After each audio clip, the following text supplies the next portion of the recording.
Hey friends, this is your introduction to making bows. Whether you're a beginner, whether you're intermediate, or maybe you're an expert, I hope that you are able to gain some tips out of my video today. So this is just a basic introduction, some tools that you will want to make sure that you have. I love my Fiskars scissors.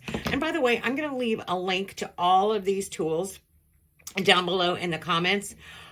So a sharp pair of scissors. I use 22 gauge floral wire. It's called a paddle wire. And this one is 22 gauge. That's my favorite. It comes in different gauges. Zip ties, pipe cleaners. And then of course, if you choose to use a bow maker, I'm going to show you. These are my 3 most common ones that I use. So my number 1 is the Easy Bow Maker. And this one and the next bow maker, I actually carry them because they're such a hot seller.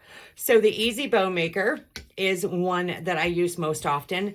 And then I also use the Ems Bow and Go. So the Ems Bow and Go can make them much bigger. You can see it has more pegs here. It has more distance to it. And it'll make a massive bow. And I'm going to be showing you that in the future here. Then the other one is the Bowdabra.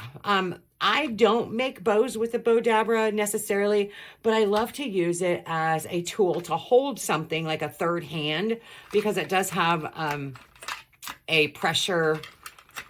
It squeezes, it squeezes. So I like to put my bows down in there so I'm not having to hold it all in my hand as I layer something on. So another additional tool is I use a 3 spool holder. So this 3 spool holder will allow me to work with multiple ribbon at the same time without having it fall all over the floor. You'll notice that these 2 bow makers have 2 or 1 single peg that will hold your ribbon. This one will hold 3 additional rolls. So let's get started.